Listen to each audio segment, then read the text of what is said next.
What's up everybody, I'm Weston. I like to build things, make things, design, and create things. And this time, I'm kicking it up a notch. This one's got drawing, scroll sawing, power carving, hand carving, resin, and some other random shit. So let's get into it. I decided to use oak for this project.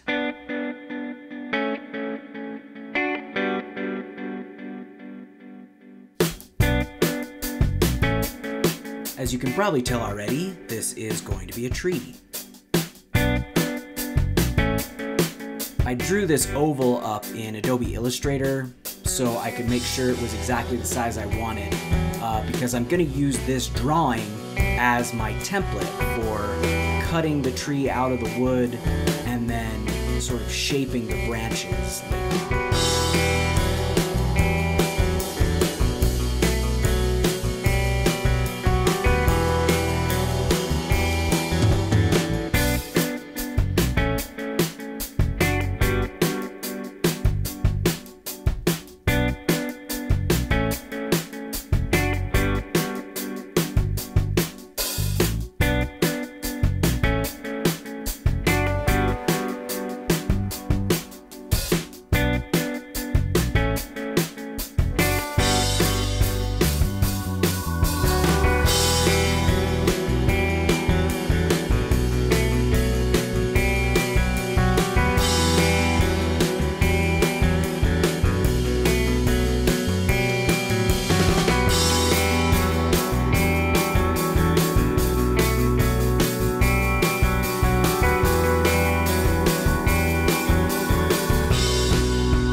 Since I'm using this as my template, I really want to refine the design and get it very close to what I want the end result to look like. So I'm really trying to take my time and make sure I like how the branches fit together and overlap one another. You know, just trying to make sure there's a really good balance.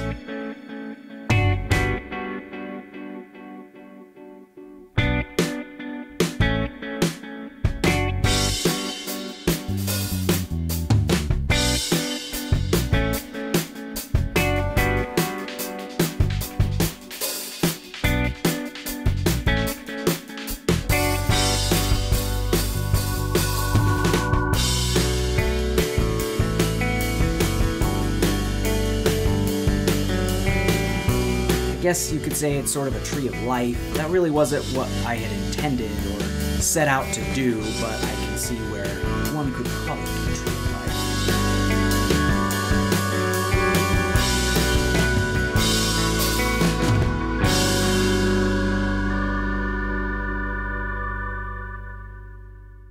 Now to prep the wood for scroll sawing. I added some color to my drawing so it's really easy for me to see what needs to be cut out and what parts I need to just leave alone. I'm putting down a layer of blue painter's tape so I can glue the paper to that and then more easily remove the paper after I'm done scroll sawing.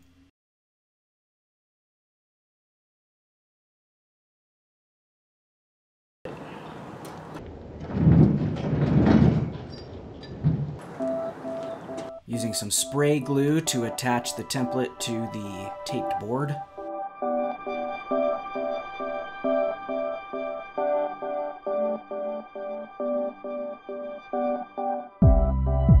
These holes are so I can put the scroll saw blade in and make cuts in the middle of the wood.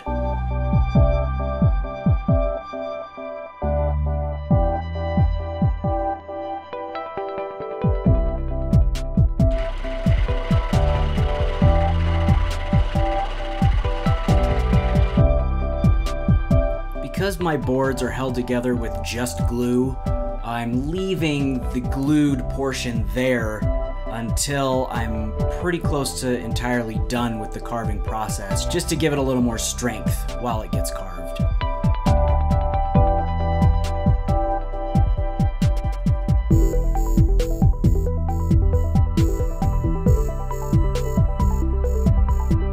After removing my template, I drew out like the overlapping branches and some of the like knots and details, so I knew exactly how I needed to carve them. To do the actual carving, there were a lot of different tools. I did power carving and hand carving and files and sandpaper. The power carving really helped me sort of define the rough form.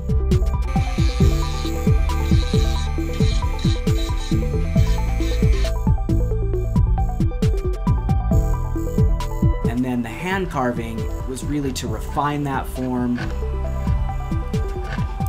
It also really gave me the texture that I was after. I left the paper on the oval so that it would kind of protect that frame while I was carving the tree.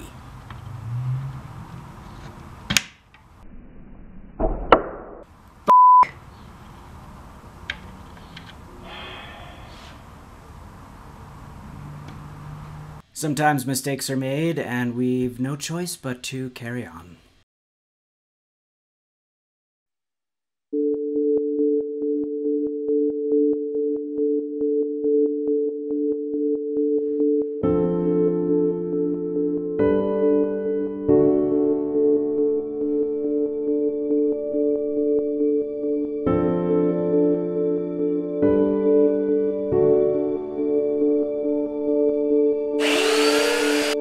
Oval cutout on the scroll saw was a bit wonky, so I needed to clean it up. And then I used that oval to trace another oval that I'm going to use to pour the resin onto.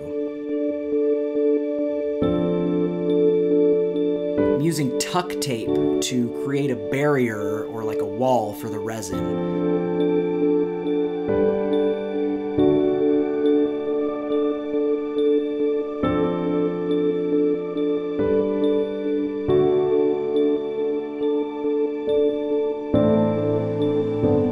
Making sure that there aren't any gaps.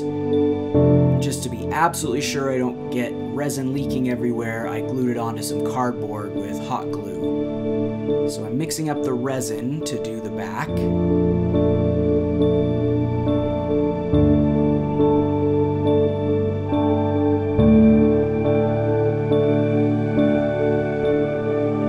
I have to admit, this resin pour didn't go exactly as I had envisioned it. I kind of wanted the colors to be somewhat evenly distributed.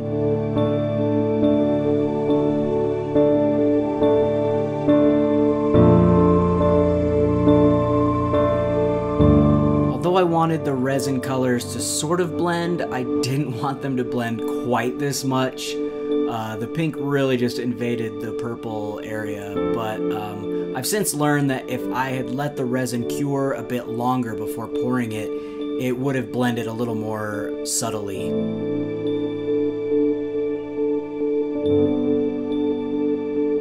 Just adding a bit of a swirly pattern here to the resin to make it a little more interesting. Okay, this has had a long time to dry. It really only needed, probably could have done it after like 24 hours, but it's actually been a couple weeks. So yeah, I'm ready to take this out of here.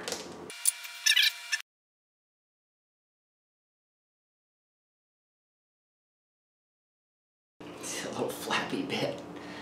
A little flappy bit. That's skin. That's some skin right there. Right there. Right there.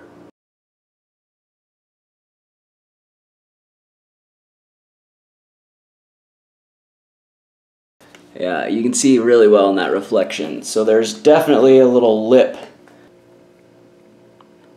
Boop.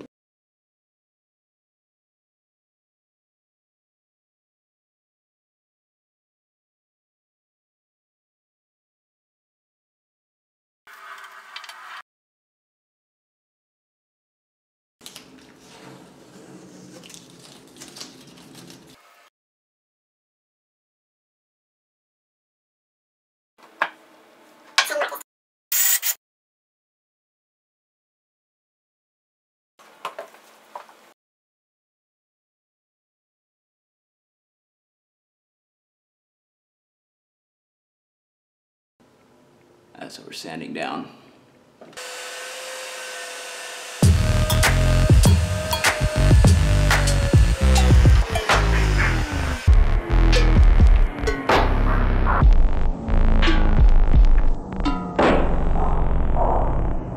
So there's the result of my mistake. Good times. Okay. So my edge is pretty nicely lined up, but this is not all that appealing to look at. So I've got this edge banding that I'm going to put around here and hopefully give it a nice clean look. This was my first time using any kind of edge banding, so I didn't really know how this was going to go. Fortunately, it was pretty easy.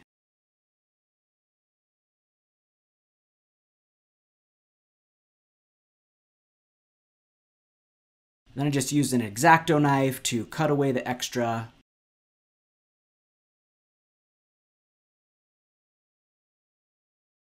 And then I sanded down the corners to smooth them out.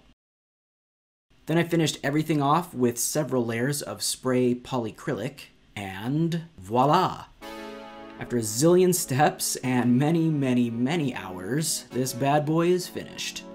Although I did have some things that didn't go quite to plan, I'm still really happy with how this turned out. If you enjoyed this video, show me some love and hit that like button. If you want to see more, be sure to subscribe and ring that bell so you don't miss anything I've got coming up.